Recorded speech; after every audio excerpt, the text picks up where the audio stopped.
How did you see investments in emerging markets?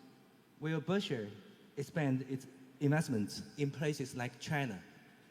If yes, what kind of industries and companies you are interested in? Thank you. Yeah, we don't really start out looking to either emerging markets or specific countries or anything of the sort. It isn't like Charlie and I talk in the morning and we say, it's a particularly good idea to invest in Brazil or India or China or whatever it may be. We've never had a conversation like that, have we, Charlie? No. And we don't think that's where our strength is. And we know that our strength is not there. And we think probably most people's strength isn't there either. I mean, it sounds good, but I don't really think it's the best way to look at investments. We're perfectly willing to do it. We owned a lot of PetroChina at one time. We own some BYD now. We've owned securities outside the United States and will continue to. But if you told us that we could only invest in the United States the rest of our lives, we would not regard that as a huge hardship, would we, Charlie? Mm-hmm. Yeah, it's a great way to sell an investment advice, to have a whole lot of different categories, lots of commissions, lots of advice, lots of action. And a lot of things we don't feel we've got enough of an edge so that we want to play. Yeah, when we hear somebody talking concepts of any sort, including country-by-country concepts or whatever it might be, we tend to think that they're probably going to do better at selling than at investing. And, it's just such an easy way. I mean, it's what people expect to hear when somebody comes calling. That today we think that you ought to be looking at this or that around the world. The thing to do is just find a good business at an attractive price. Yeah, and buy our it. experts really like Bolivia. And you say, well, but last year you liked Sri Lanka. And it's just, we're not comfortable with that. Yeah. And we usually think it's a lot of baloney, but that's why we're not comfortable. You are clearly entitled to speak your mind on any and all subjects as an individual, but the recent publicity around the Buffett tax has become quite loud, and as a shareholder, I fear it is limiting to some degree the interest in the Berkshire stock on principle for some people. For instance, my 84-year-old father is not interested in investing in Berkshire because of his opposition to this tax position, and otherwise he likely would. While being a public company CEO, should some of the political dialogue be somewhat muted for the betterment of the company and its share price? yeah, that's a question that's raised frequently.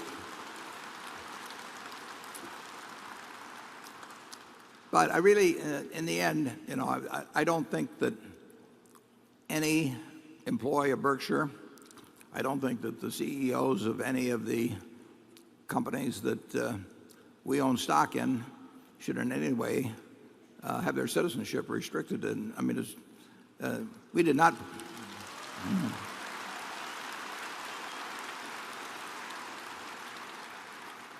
When Charlie and I took this job, we did not decide to put our citizenship in a blind trust.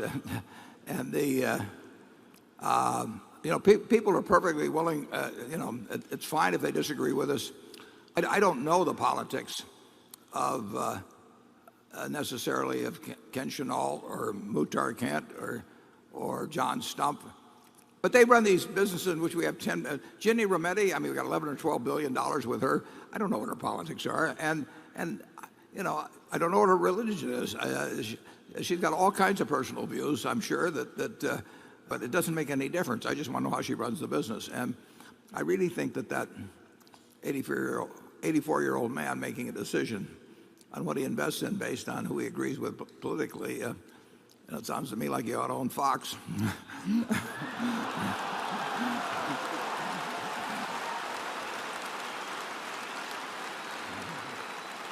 Charlie? Well, I want to report that Warren's view on taxes for the rich has reduced my popularity around one of my country clubs. If it keeps him from hanging around the country club, I'm all for it. And it's a disadvantage I'm willing to bear in order to participate in this enterprise. Yeah. Charlie and I, we don't disagree on as many things as you might think, but we certainly have disagreed on some things over 53 years. It's never, we've never had an argument in 53 years. And maybe you can get one started here if you work on it. But it's irrelevant. I mean, roughly half of the country is going to feel one way, this November, and the other half's going to feel a different way. And if you start selecting your investments or your friends or your neighbors based on trying to get people that agree with you totally, you're going to live a pretty peculiar life, I think. I made a statement a few years ago, maybe, I don't know, 5 or 6 years ago. Somebody asked about taking political stands, and I said that you don't put your citizenship in a blind trust. But as a CEO? As a CEO, yeah. You had 300,000 or 400,000 employees, and you had millions of shareholders. But nevertheless, you were entitled. I took the position to speak out. But I think I revisited that opinion in my mind because people have gotten so tribal. We saw it on our gifts program at one time.